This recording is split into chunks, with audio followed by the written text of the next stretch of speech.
please stop bringing it up, okay? Like, do you want a cookie? Like, calm down. Back up on my bullshit, back up on the scene. Done dealing with you, don't know how to deal with me. Done fucking with you, don't know how to love me. Hey y'all, what's up? Welcome back to the channel, and welcome if you're new. I'm Sharon. So today we are going to be reviewing Love and Marriage Huntsville season 5 episode 1. I'm excited, okay? So let's get into it. Before we get into the video though, I need you to give it a thumbs up and subscribe. It is really quick, really easy, and really simple, but it helps me out a ton. So if you enjoy the content and the channel, please help me out by giving the video a thumbs up and subscribing, okay? So I'm sipping on some white grape juice with some ice, so grab yourself something to drink and let's get into it. Love and Marriage Huntsville. Okay, I'm really excited, okay? I'm so excited. I really like this show. I didn't really like it at first, okay? I ain't gonna lie to you. I didn't really like it at first, but now I really like the show. Season 4 was good. Hopefully season 5 will be good. It seems like it's gonna be good. I like the cast. I like the people. I'm excited. So let's get into it. So the episode opens up with Martell bringing the kids to Mel's like little thing.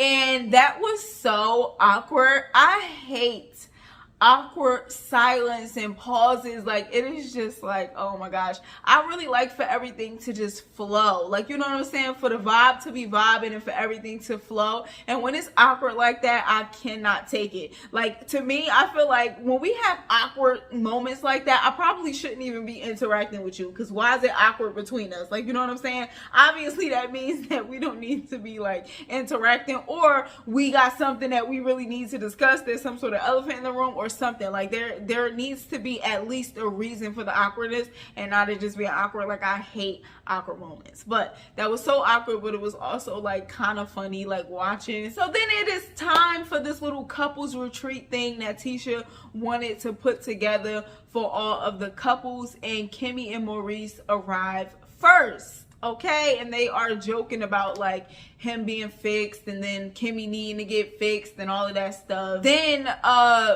what's this girl name? Tiffany and Lewis arrive second. And they are just waiting on Tisha and Marceau. So then Kimmy calls Tisha and she's like, what's up, girl? And I hate that, like, Marceau was just seeming so reluctant to participate in like the couples retreat initially. Like, when they were like going, he like, oh well, I ain't coming, I ain't know Dr. Francis was gonna be there. And it's like, if this is something that Tisha really wants to do, then what is the harm in doing it? Like, I don't understand. But we know as the episode progressed, he did say he was gonna be open or whatever the case may be. But just like hearing him on the phone being like, oh, I ain't know Dr. Francis was gonna be there, well, I don't know if I'm going. And it's like, come on, like, this is something that your wife really wants to do. So like, you know, I don't understand the pushback. Then we see that Tiffany says that she has a work call that she has to jump on, so she has to excuse herself. Now, initially, I was like, I don't really see the issue in her taking this call if Tisha and Marceau are not even here yet. Like, you know what I'm saying? Like, that was kind of my thought process initially. But then I was like, wait, she didn't know that Tisha and Marceau were going to be late. Like, you know what I'm saying? So she had to have already scheduled the call even prior to coming and prior to finding out that they were going to be late. So it's like, you went, the ice maker don't respect me. You went into the situation with already like having secured that call, you know? So using the fact that Tisha and Marceau are not there and they are late as like a reason or like an excuse as to why it's okay that you have the call is like, but you didn't know that they were going to be late. So it's like, if they were not running late and they were there on time, then you would be the one holding up the activity, or you will be the one missing from the situation to get like whatever information that you need or whatever the case may be. You know what I'm saying? So it just was like, nah, you had scheduled that before you even came, before you even knew that they were going to be late. So you can't try to make it seem like, oh, it's because, well, what's the big deal? They're late, they're not here. And it's like, but if they would have been on time, then you would have been missing in action, you know? So then Tisha and Marceau arrive, and we find out that on their way down to the retreat, they got news that one of Tisha's good friends passed away, and that was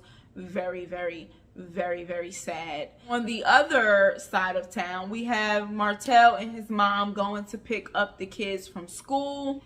And Martell is not gonna stop reminding us that he brought the kids to Melody's thing. It's like, please stop bringing it up, okay? Like, do you want a cookie? Like, calm down, okay? It's like, that ice maker is so disrespectful. Like, please calm down. We understand you're making ice. But it's like, yes, you brought the kids to Mel's thing. That was nice. Now shut up about it. Like, gosh. So then we cut back to everybody at the retreat, and then we get Marceau saying that he is going to be open to the couples retreat. And I was like, that's good, that's great. You really should be open. Like, this is something that your wife really wants to do, and I feel like, what harm can it do? I feel like it should only be able to like better your situation. So it's fine, just like receive and take in the information, chew the meat, spit out the bones, period. So then they get in the group setting, and Dr. Francis brings up again that Tiffany left and took a call when she's supposed to be fully present and here in this moment,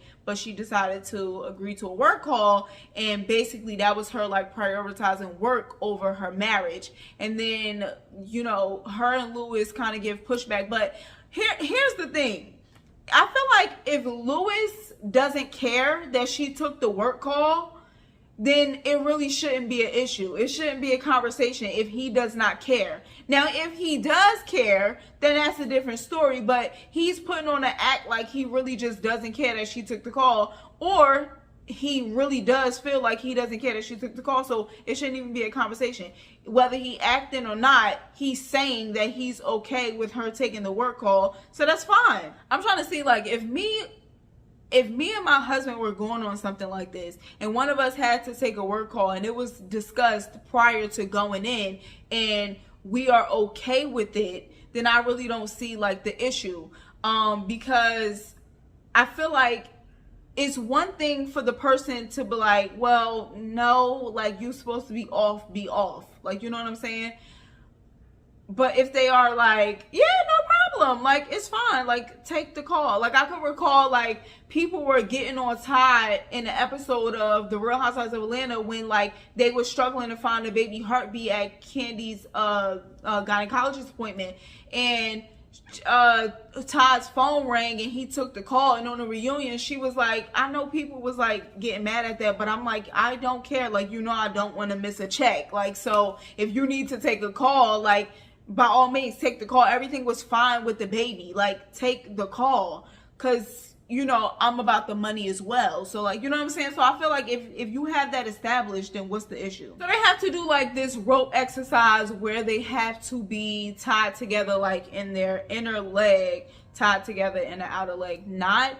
And they have to walk for 15 minutes with their legs or ankles or whatever tied together. Now, Tisha and Marceau, they did good. They was even running. I was like getting nervous because I'm like, oh my gosh, like, and they made it look so effortless. Like, they did good. Maurice and Kimmy, however, struggled. Okay, they struggled. Like, they were struggling. And then Tiffany and Louis also, like, they didn't seem like they were struggling. They just seemed like they didn't really care and they didn't really want to do it.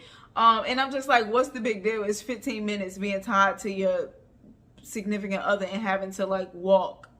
It's 15 minutes. Like, it's really not that big of a deal. So then it cuts to Mel going to Stormy's house, into like her peace room or whatever, and they get to talking, and then we find out that Mel is feeling a way towards Martell's mom because she basically called her lazy. I just feel like you saying that you felt like she was about to work your boy into the ground, and she just laying there saying Martell this, Martell that, Martell, like, that is basically trying to make it seem like she don't do nothing and Martell do everything, when it's like, I'm sure that is not the case. I'm sure, and Melody said, like, as we see, like, if I was lazy, I wouldn't be doing all that I'm doing. I wouldn't be succeeding the way that I'm succeeding, being lazy. Like, that's just, you can't, the two can't exist in the same space. Like, you can't be lazy and have a lot of things going for yourself at the same time. They just can't. And I feel like in some ways Martell's mom does hold him a little bit accountable, but I also feel like it's that thing where mothers make their sons feel like they can do no wrong, and that is terrible ground to walk. Then you have situations where they in real life and they don't want to take any accountability, nothing is their fault. Like, no. But then we get Maurice and Kimmy talking about their struggle when it came to like the rope challenge, and I feel like again, Kimmy is a very good communicator. She is clear and concise. She says what she means and means what she says. She is very articulate. I don't even understand how you could ever misunderstand something that Kimmy says, because she expresses herself in such a concise way. And even if you do misunderstand her, she will then go back and further clarify what she says. So there is no room for misinterpretation. So I don't really understand like how Maurice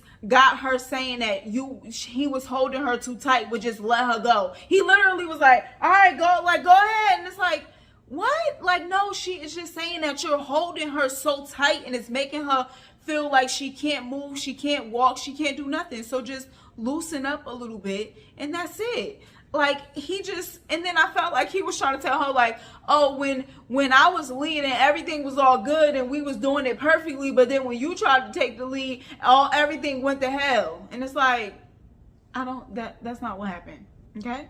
Not from what I saw anyway. I didn't see that. Did you see that? I didn't see that. So everybody comes down for dinner and then they are all like talking and stuff. And then basically I feel Dr. Francis said that he feels like Tiffany wants a baby so that she can have the baby and the baby will never leave her because of her abandonment issues.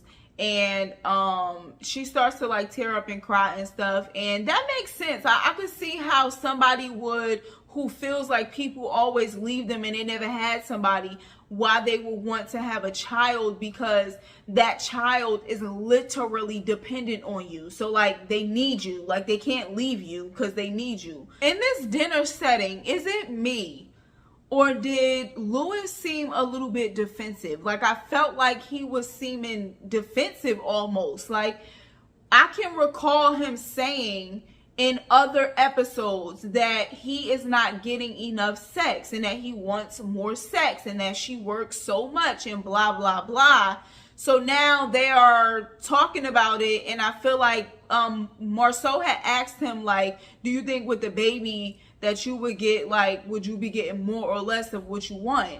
And then he was like, well, you know, with a baby, like, obviously, like, you ain't really gonna be able to, like, have sex that much and blah, blah, blah. And it's like, why are you trying to make it seem like, well, yeah, that's a given, I know that, and I don't care. And it's like, but you were saying before that you wanted more sex and that she worked too much, and now people are trying to gauge where you are now with that, and you are being a little defensive. Like I felt like he was just a little bit defensive. And Kimmy says that they were resistant to like information and critique and people giving them advice and stuff like that. And it's like, yeah, it definitely was giving that. I feel like Tiffany was open to like the tidbit about the abandonment and the baby and that kind of thing, but I feel like with everything else, they definitely were giving resistant, reluctant, and borderline defensive. But yeah, y'all, that was really it for this episode of Love and Marriage Huntsville. It seems like this season is gonna get a little crazy, okay? And it looks like in the trailer that something is going on with Kimmy health-wise. So I hope that she is okay. I haven't like heard anything on like the blogs or like anything like that about her health or anything. So hopefully all is well with that. But yeah, y'all, give the video a thumbs up if you enjoyed it. Subscribe if you are not subscribed. Then I will catch you in the next one. Bye.